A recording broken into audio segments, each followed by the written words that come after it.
For years, the farmer had lived alone, until he bought the last Apache woman left behind. Before the story begins, remember to like the video and comment where you're watching from. Reed Holston guided his weary mule team down Redstone Crossing's main stretch with the same steady rhythm he used for every job that kept his ranch from dying. His coat was the color of dust, his beard long overdue for trimming, and his eyes, washed pale by years of sun and squinting, moved over storefronts, horses and men without slowing. He didn't come to town to see people. He came for salt, coffee, lamp oil, nails, and a new whetstone, since the old one had split clean through. That was all, he told himself. In and out, no talk, no delay. The last time he'd lingered after sundown, a drunk had brought up the war, the dead, and Reed's time as a Union scout. Reed had stopped talking and walked out, because nothing he could say would change any of it. His wife had been dead 10 years, buried on the hill behind the cabin beneath a plain cross and a stone he'd carved himself. The ranch was half alive, maybe less, but it still stood. That was his mission now. Keep it standing, keep the rails mended, keep himself fed, and keep the days moving in a straight line. He would have gone straight to the general store if not for the noise spilling from the old livery yard. Men gathered close, laughing, spitting, watching with that hollow attention that comes when cruelty fills the silence. Reed slowed, not by choice, but because the path narrowed with bodies. He heard the words auction, last one left, worthless, and his hands tightened slightly on the reins before he set the brake and stepped down. He saw her immediately, chained to a rough-hewn post. Her wrists were raw and red from iron. She stood upright, neither rigid nor defeated, just upright. Her chin was level, her gaze fixed on nothing, as if she'd learned it was safer to look through men than at them. Her deerskin dress was torn, its fringe and beads hanging loose, neckline ripped low enough to bear the upper curve of her chest. There was no attempt to hide it. Modesty had never protected her. Her skin was the warm copper of the land itself. Her arms and legs marked by a life of work, walking, and endurance. She was young, 24, maybe. Her hair, long and black, was tangled, some parts still braided, others undone by wind and rough hands. The men had mocked her. Reed could see it in their smirks, in the lazy way they leaned in, but she hadn't given them anything back. She ain't spoke a word, one man muttered near him, not looking. 3 days. Others sold fast. Not her, wouldn't kneel, wouldn't cry, just stood there, he spat. Folks say she's cursed or stubborn. Maybe both. Reed's jaw flexed once. He said nothing. He stepped closer, his boots sinking slightly into the dry dirt. The woman's eyes shifted at last and fixed on him. There was no plea in them, no hope, no warmth, no relief. Only a quick, exact measure of him, the kind a person makes when weighing threat and survival. He knew that look. He'd worn it himself after the war. Some mornings he still did, waking to remember that nothing hunted him now but memory. He could walk away. He knew it. Buy his nails, his coffee, go home, and pretend he'd seen nothing. He'd mend the fence rails, oil the lantern, sit by the fire with an empty mind, and come Sunday, he'd visit the grave and tell her nothing had changed. But he also knew this. If he left, she'd still be there by sundown, and some man with less patience and less restraint would have coin in his pocket and darker thoughts in his head. And he knew how that would end. Reed reached inside his coat. His fingers touched the folded bills and coins he'd counted twice that morning. He stepped toward the man handling the deal. How much? He asked, his voice low from disuse. The man blinked, surprised that Reed had spoken. Surprised anyone cared. He named a price, less than Reed held, more than the woman was worth after 3 days unsold. Reed didn't haggle. He pressed the money into the man's palm. The man shrugged, pleased with something for nothing, and bent to unlock the chains. You want a bill of sale? He asked. No, the chains fell. The weight left her wrists, but she didn't rub them. She didn't move until Reed turned away. Then she stepped forward, because staying wasn't safer than following, and because every choice left to her was bad, but some were worse. Reed didn't touch her, didn't guide her, didn't speak. He walked back to the wagon and climbed up. She followed, settling beside him on the plank seat, her hands folded in her lap, her shoulders still. She glanced once at his coat, then looked away. He noticed the cold sliding down from the north and the way her torn dress would handle it. He took off his coat and held it toward her. She stared at it, then at him, and finally took it, not to wear, but to drape over her legs. They left Redstone Crossing behind them, boots and laughter fading in the distance. No one followed. The mules fell into the familiar rhythm of the road. Neither spoke for miles. Reed's mind circled back to his land, to what needed mending, how much feed was left, the broken hinge on the chicken coop door, the way winter would close in fast if the sky stayed gray. He glanced at her wrists, skin raw and swollen. He watched her look toward the horizon, then down at her hands, keeping her face still. He wondered how long she'd been moving through the world that way. Her name, you'd learn later, was Awanada, taken in a raid, dragged for miles through scrub and stone, her language stripped by men who laughed when she stayed silent, left unsold because pride doesn't bend itself for anyone's comfort. Her mission now, if the word even fit, was simply to stay alive without surrendering the last fragments of herself. She would not kneel. She would not beg. She would not say please to men who had none to give. Survival without bending. That was the line she carried inside her mind, thin but unbroken. Reed's mission had been simple for years. Keep the ranch breathing. Keep himself useful enough to earn another day. Keep his wife's memory alive without letting her grave claim the rest of his life.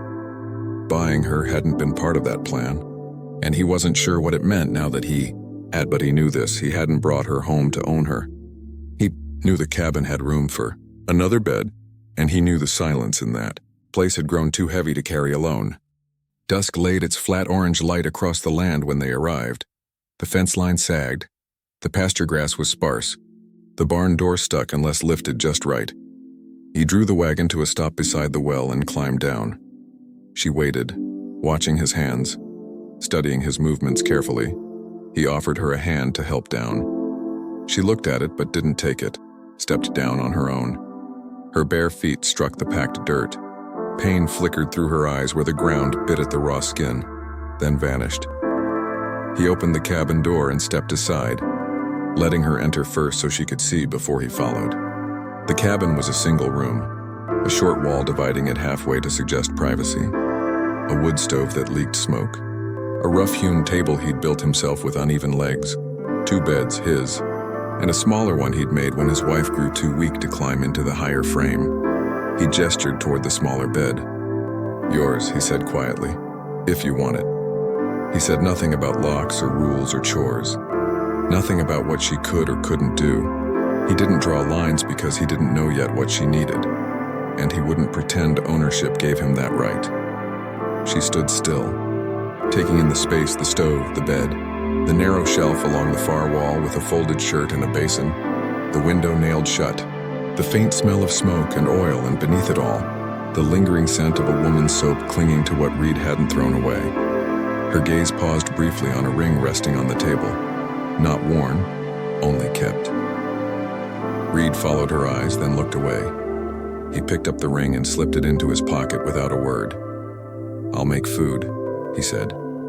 "You can wash. Basin's there, water's clean." He ladled stew into 2 bowls, thick with beans and the last of the summer squash. He placed one near her bed and one on the table for himself. He didn't sit across from her. He gave her the space to choose. She took the floor by the fire, cross-legged, coat spread across her lap, eyes on the flames. He sat at the table. The room held 2 people in a silence that wasn't unkind, only heavy with new truth. Reed ate slowly, listening to the scrape of her spoon against tin. He thought of morning, the animals to feed, the fences to mend, the wood to split.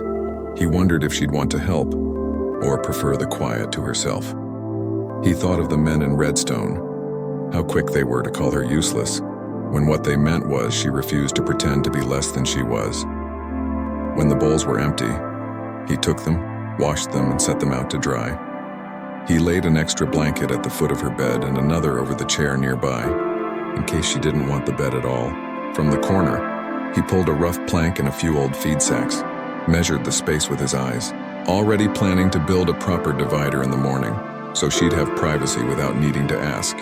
He didn't speak it, just marked the measurements quietly in his head. Night came without ceremony. He banked the fire, blew out the lamp. The cabin settled into a low amber glow. She lay on the smaller bed, eyes open. He lay on the larger one, staring up at the beams he'd cut himself, counting the knots the way he always did when sleep refused to come. He heard her breathing, steady, but not deep. She wasn't sleeping either.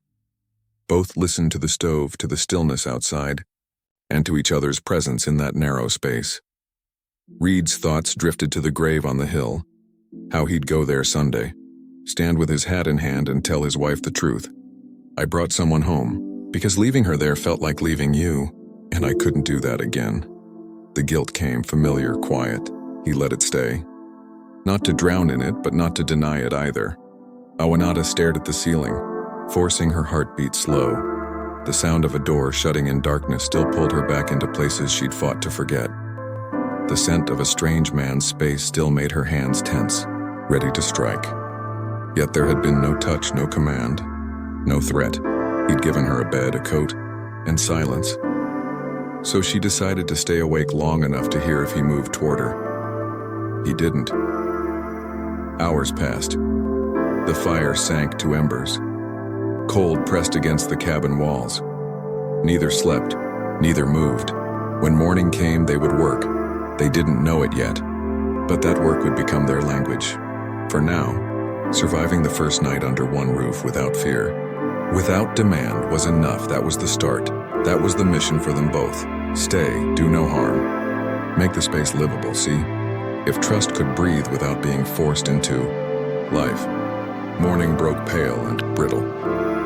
Reed woke to the hiss of wind against the walls and the faint pop of cooling coals. He turned his head slightly and saw her, Awanada curled on her side, his old coat drawn over her knees, eyes shut in something closer to rest than sleep. The faint line in her brow told him she'd been awake most of the night. Same as him. He sat up, joints aching the way they always did. The floor was cold under his bare feet. He moved quietly, not from courtesy, but from habit. Noise hadn't served a purpose in his life for a long time. He dressed, pulled on his boots, stoked the fire, set water to boil. Outside, the air bit sharp and dry, high country cold. The sky was clear. The pasture stretched toward the hills, yellow and thin, fence posts rusted, leaning in surrender to the years. He fed the mule from a cracked bucket, tossed oats to the hens, checked the lean-to where the broken hinge still waited for his hand. Everything was as he'd left it, quiet, tired, in need of repair. But there was something new. Another set of footprints in the dirt, smaller, barefoot. When he returned, Awanada was awake, sitting upright, legs pulled close, her long black hair falling forward to half hide her face. The coat still wrapped around her, but the torn dress beneath revealed more than it covered. Reed glanced once, then looked away, not from discomfort, but from respect. She didn't try to cover herself. She hadn't moved the cot, hadn't touched anything. Her hands rested, folded neatly in her lap. I made coffee, he said, setting a tin cup near her bed. No sugar. She looked at it but didn't reach, he didn't press. He sat at the table with his own cup, took a sip, winced faintly at the heat. He needed to speak. He just didn't know how. She hadn't said a word since the auction. He wasn't sure she even spoke English if she did. Not much of it. But there were things she needed to understand. With or without words, I'll be fixing the fence line today, he said. Sections down past the north trail. After that, the chicken coop needs a new hinge. There's tools outside if you know them. She said nothing, only blinked once, slow and deliberate. You can stay here if you want, he added quietly, or come, your choice. He didn't tell her she was free. He didn't know if she'd believe it anyway. Freedom was a word too many men had spoken right before proving the opposite. So he left it plain, facts only, nothing dressed up. After a long moment she stood, her movements slow, stiff, careful, the kind of stiffness that came from days spent bound or waiting. Her bare feet met the floor hesitantly. He noticed the raw red marks on her soles. Crossing to a shelf, He pulled down a pair of worn moccasins, small, soft leather, his wife's old attempt at learning handiwork, and set them by her bed. "They might fit," he said. "If not, I'll fix them." She looked at the shoes, then at him. "No, thank you." Just the faintest nod. Enough. He went outside and started on the fence. By the time he reached the north stretch, she was behind him, walking slow, wrapped in his coat, the moccasins on her feet, her hair braided back clean. She didn't ask what to do. She watched instead, watched how he drove the post deeper, twisted the wire, reset each brace.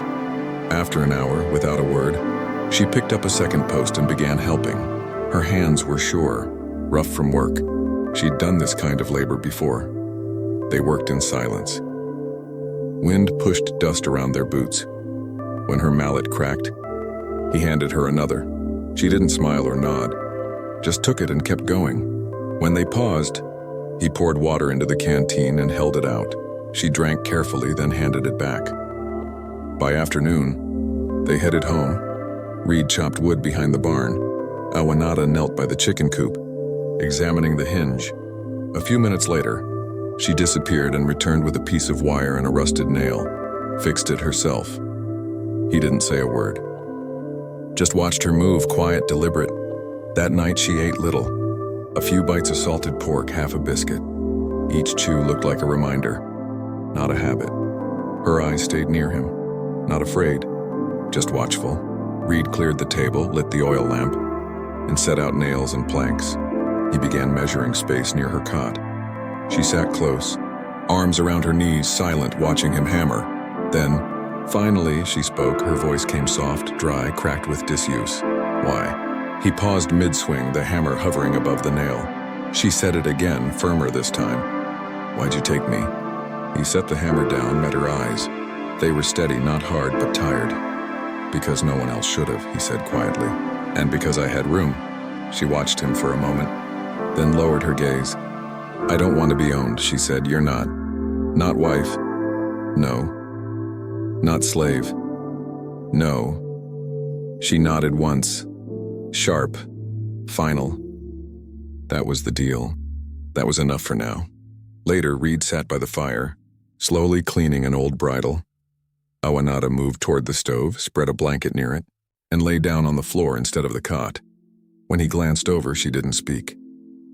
Just stared up at the ceiling beams. He left her be. She didn't trust the bed. That was fine. Trust wasn't something you asked for. It was something that took shape, quiet and slow. He didn't expect her to feel safe yet. He only hoped she'd learned she didn't have to run anymore. Outside, coyotes cried across the hills. Inside, the fire's glow stretched thin across the floorboards. Reed looked once more before turning in. Her eyes were still open, tracing the dark lines overhead. She wasn't afraid, not exactly, just alert, and she hadn't run. That was something. Tomorrow would come. So would the next. If she stayed, he'd raise the divider higher, mend the shed roof, build another cot.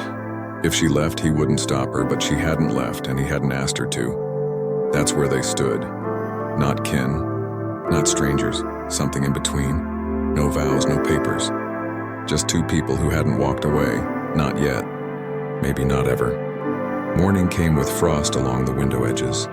The fire had burned low, but warmth still lingered from the night before. Reed rose early, quiet from years of habit. When he looked across the room, she was still curled near the stove, blanket wrapped tight, one hand beneath her head, the other resting softly over her chest. Her breathing was steady, eyes closed. He dressed and stepped outside. The air bit cold. A thin layer of ice covered the trough. He broke it with the heel of his boot and filled 2 buckets. There was rhythm to mornings here, tending stock, splitting kindling, checking fences. He moved through it the same way he always had. Only now, her presence tugged faintly at the edges of thought. Not a burden, not a distraction, just a new shape inside an old life. When he came back in, she was already standing by the window, arms crossed, still wrapped in his coat. She didn't flinch when he entered, but her shoulders tightened slightly, like she never fully trusted a floor to stay still beneath her. He set the buckets by the basin. "There's hot water on the stove," he said quietly, "if you want to wash up proper." She didn't reply, just nodded once and moved away. He turned his back, gave her space. While she washed slowly, careful with the warm water and a scrap of cloth, he busied himself at the stove, frying salt pork, grinding coffee beans. When she was done, she emptied the basin and placed it back neatly. Her face and arms were clean. Her hair damp, brushed smooth. Her cheeks were flushed from scrubbing, but her shoulders had eased. They ate at the table this time. No words, no avoidance. Just eating. Between bites, she watched him. Her eyes traced the lines of his face, the way he held his fork, the deliberate way he chewed. He noticed, but said nothing. When they were done, he nodded toward the barn. "I'll be clearing the south pen. Snow's coming early this year." "I'll come," she said. It caught him off guard. Her tone firm, not soft, but certain. He didn't argue, just pulled on his coat and handed her a pair of gloves. She took them wordlessly. They spent the day behind the barn, sorting the heap of broken wood and fencing left to rot through last winter. Awanata worked steady, hauling what she could with raw red hands. He saw the wince a few times, but never heard complaint. At midday, they rested on a cut log, sharing a strip of dried meat and a crust of bread. The wind pushed colder now. She pulled the coat tighter. He glanced toward the sky. "You ever work a ranch before?" he asked at last. Her answer came slow. "My father had sheep, not cattle. But I worked," he nodded. "I figured." She looked down, studying her fingers. "Why do you live alone?" Reed shifted. The question didn't hurt, just reached farther back than he'd planned to go. "My wife died a long time ago." Awanata's face stayed still, but her eyes dropped toward the dirt. "You had children?" "No." She nodded like she understood what that meant without needing him to explain. "They sold me," she said quietly, "because I wouldn't obey." I wasn't quiet enough. He didn't answer, just watched her face. Her voice didn't tremble. There was no plea in it. She wasn't asking for pity, just speaking the truth so it wouldn't rot inside her. "You don't have to be quiet here," he said. She looked up, steady. "Even if I speak against you?" He met her eyes. "You can say what you need." That night, she slept on the cot instead of the floor. When he rose to bank the fire, he saw her turn to one side, blanket pulled close, arm tucked beneath her cheek. Her face looked easier, softer than before. He said nothing the next morning, just left a folded shirt by her bed, a soft cotton one his wife had sewn but never worn.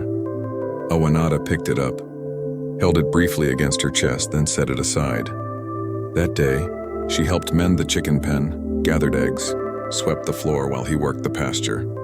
As dusk drew in, she stood in the doorway staring toward the western hills.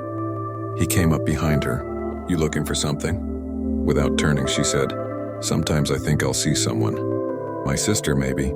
Or a scout. Something from before. But it never comes," he nodded slowly. "I looked too. Every Sunday." She turned then, brow furrowed just slightly. He didn't explain, just nodded again. They stood there in silence as the sun dropped behind the ridge, side by side, not touching, not speaking. Something had shifted. They weren't just strangers sharing a roof anymore. They were two people learning to share a life. Uneven, quiet but real. In town they'd called her worthless. Here she was learning what it meant to be seen. And he, Reed Holston, a man who hadn't spoken more than a handful of words in a decade, was discovering that staying didn't have to mean staying buried. The days that followed passed quietly, yet something subtle had shifted. The silence between them had softened. Awanata no longer turned her back when he entered. She no longer stiffened when his shadow crossed the doorway. Reed noticed the small things, how she began sweeping corners, stacking kindling, brushing down the mule's coat without being asked. She wasn't acting like a guest or a servant, just someone who'd chosen for now to remain. The shirt he'd left for her hung loose over her torn dress. The sleeves were long, the fabric too big, but she wore it anyway. It covered her more than before, though the worn deer hide beneath still showed, frayed at the edges, torn along the neckline. When she bent, the fabric opened slightly, revealing the soft line of her chest. Reed caught himself glancing once, then turned away. She didn't react, perhaps she hadn't noticed. Or perhaps she had and simply didn't care anymore. What rested between them wasn't desire. Not yet. It was something slower, heavier, born from surviving side by side without taking or forcing. On Thursday, she followed him to the far field to mend the fence. The sun was sharp, the air dry. She worked with her sleeves rolled, sweat trailing down her neck. He offered her water. She drank, then handed the canteen back. They went on working. Midway through the afternoon, her voice came, soft but steady. What happened to her? He knew who she meant. Reed didn't answer at once. He twisted the wire, leaned back against the fence and wiped his brow. Fever, he said finally. Got sick one spring? Didn't get better. 6 days, he paused. She's buried behind the cabin. Awanata's gaze drifted toward the tree line. No children? No family either. None that stayed. She nodded slow. Same. They stood in the open field, wind whispering through brittle grass, the sun slipping lower. Reed asked, "Your people? They think you're gone?" She didn't answer right away. Then, maybe, or they wish I was. I was meant to marry someone. I refused. They said I shamed my father. After the raid, no one came, that was all. It was enough. When they returned that evening, Awanata washed at the basin while Reed lit the lamp and stirred the stew. He watched her reflection in the glass, her hair loose, her collarbone showing through the shirt, the quiet scars he didn't ask about. Her body looked strong again, but not defensive. The fight still lived in her, but it wasn't against him anymore. After dinner, she sat near the fire, eyes half-lidded, lost in thought. He worked behind her, mending a leather strap. The room full of soft crackle. At length she spoke. "I don't know what I am here," she said.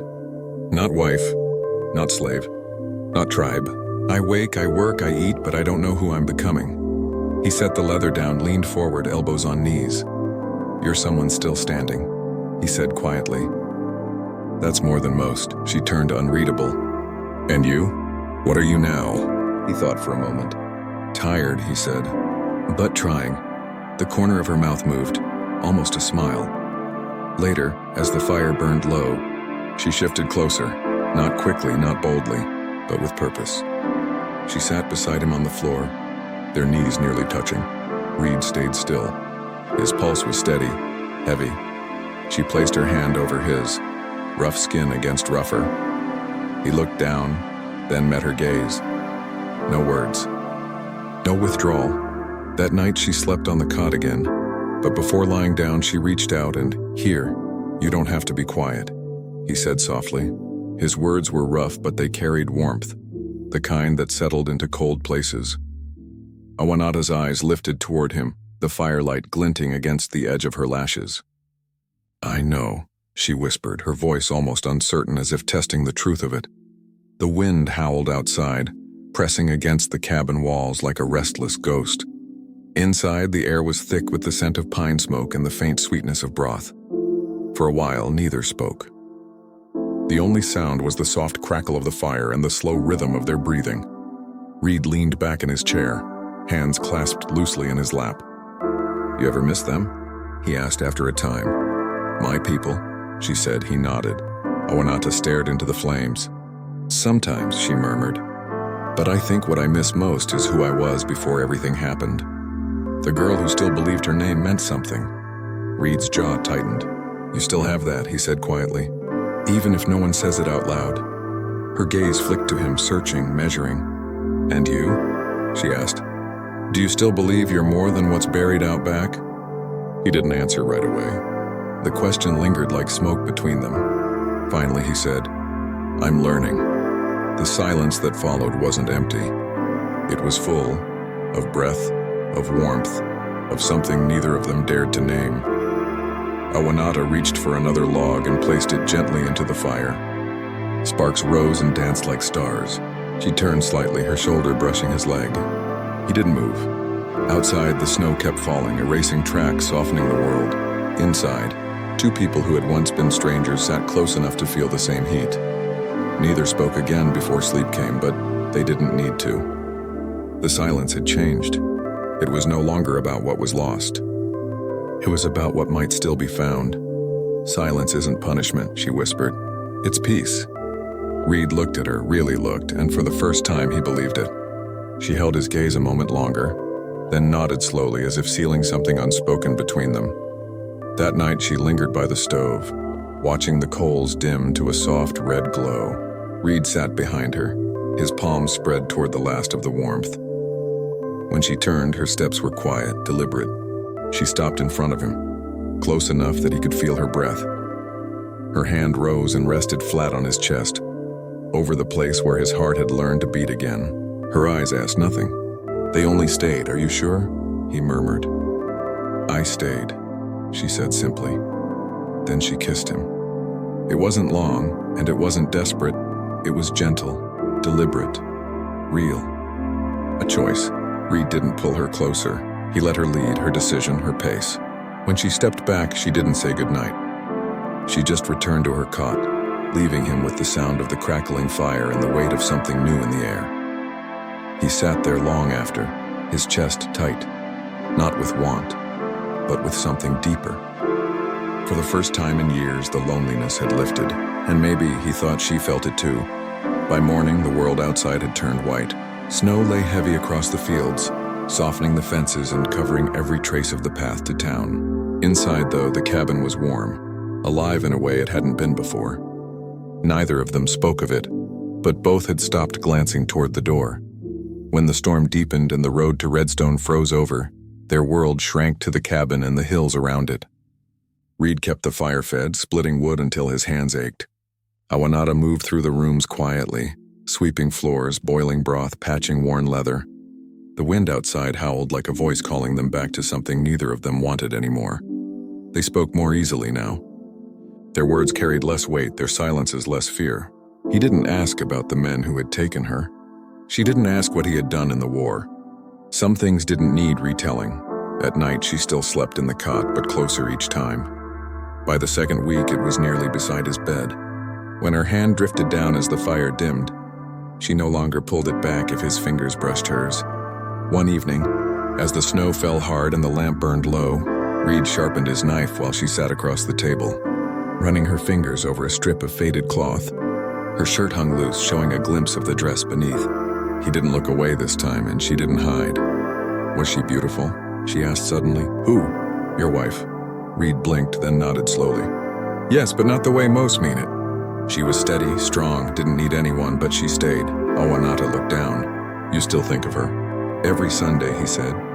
"But it's different now. Less like holding on, more like letting her rest." She stood, tending to the fire. The flames painted her skin gold, her expression unreadable. "If I asked to stay," she said quietly, "not just through winter. Longer, what would you say?" Reed set the knife aside. "I'd say you already have." Something settled then. She didn't speak again. She crossed the room and sat beside him, not across. Her hand found his leg, light, uncertain. He covered it with his own, steady and sure. When the lamp dimmed and the fire sank low, she rose and stepped toward his bed. No words. Just her hand again, pressed against his chest, this time with certainty. Reed met her eyes, the world outside buried in white, and neither looked away. She stopped beside his chair, the lamplight flickering across her face.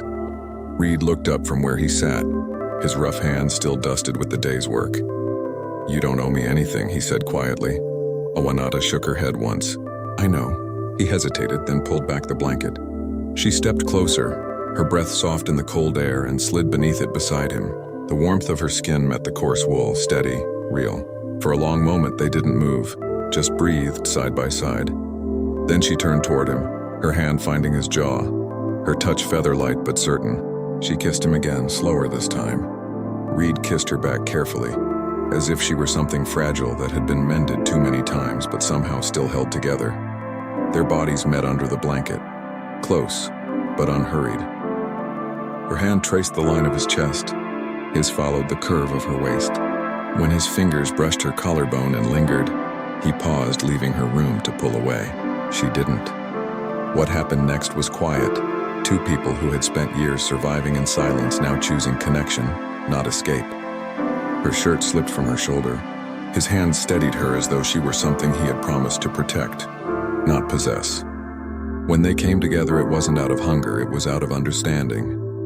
The world outside could keep its noise. Inside that cabin, there was only warmth and breath and a kind of peace neither had known in years. Afterward, she curled against him, her back bare beneath his arm. The fire still burned low at their feet, painting soft light across the floor. Reed held her as her breathing slowed, steady and deep. For once, his mind was quiet. They both slept without ghosts, dreaming not of what had been lost, but of what might still come. Morning came pale and cold, light spilling across the frosted glass. The fire was little more than a faint orange pulse. Reed lay awake, Awanata's body pressed close, her dark hair spread across his shoulder. Her hand rested on his ribs, her breath steady. He didn't move. For the first time in a decade, he didn't feel the need to. When she stirred, she blinked up at him. No embarrassment, no hesitation. Only calm. "You didn't leave," she murmured. "Didn't plan to," he said, her eyes softened. "No man I've known ever stayed after they got what they wanted. I'm not like those men. I know." They rose together, dressing quietly. The morning air bit at their skin, but the silence between them was warm. No need for words. No need to define what had happened. It was real, mutual, wanted, and that was enough. Over breakfast, she asked, "Do you ever think about leaving this place?" "I used to," Reed said, "not anymore." He met her eyes. "Because of what I found when I stopped running." Awanata smiled faintly. "I used to believe I'd have to go back, that it was wrong to want something else." "Do you still believe that?" She thought for a moment. "No, not now." Later, as Reed worked on the wagon axle, he could hear her humming inside, a soft tune in a language he didn't know. The sound filled the cabin, grounding it. She wasn't quiet in the same way anymore. Her presence was no longer a shadow. It was rooted, alive. When Reed stepped back inside, he paused in the doorway. She was reaching up on her toes to clean the top shelf, her braid brushing the curve of her back. The shirt she wore pulled snug across her shoulders. "You're staring," she said, a hint of teasing in her tone. "Just looking," he replied. That night they didn't speak much. After the fire was lit, Awanata walked slowly around the cabin, her bare feet whispering against the wooden floor. Reed watched her move through the light. No longer a stranger, no longer a ghost. She was home. And for the first time in years, so was he. Her hands were stained with soil, sleeves rolled to the elbow, hair loose and dark in the sunlight. The wind carried the faint scent of wet earth and wood smoke, and for a long while, Reed just stood there watching her move. She was humming again, the same tune he'd heard her sing through winter, low and wordless, something that belonged to her alone. When she looked up and caught him staring, she didn't look away. "You should eat," she said, brushing dirt from her palms. "I was," he said quietly, half smiling. "Just not food." Awanata's lips curved faintly. "You've gotten better at saying things like that," he shrugged, gaze soft. "You've made it easier to mean them." She stood then, stepping over the rows of fresh green shoots until she reached him. The wind tugged at her hair. Reed reached out, tucked a loose strand behind her ear. His fingers lingered there, brushing her cheek. "Feels different," he murmured. "The air." "It's the first spring that doesn't hurt," she replied. Reed nodded. "First one that feels alive again." They stayed like that a moment. Quiet, touching, the land around them thawing into color and sound. Birds called from the fence posts. The creek beyond the ridge was running free again. Back inside, the cabin smelled of stew and smoke and something gentler. Home. Awanata had laid out a small carved figure Reed found her shaping by the fire each night through the long snow months. A child, tiny and unpainted, carved from pine. He picked it up, turning it in his rough hands. "You made this?" She nodded. "For what's coming?" He looked at her, at the calm in her eyes. "You think it's real?" She smiled faintly. "It's growing. I can feel it." Reed's throat tightened. He set the carving down and stepped close, resting a hand on her belly. She covered his with hers, fingers interlacing. "I thought I'd buried everything that mattered," he said quietly. "Turns out I just hadn't seen it grow back yet." Awanata looked up, her gaze steady. "The land heals if you stop cutting it," she said. "People do too."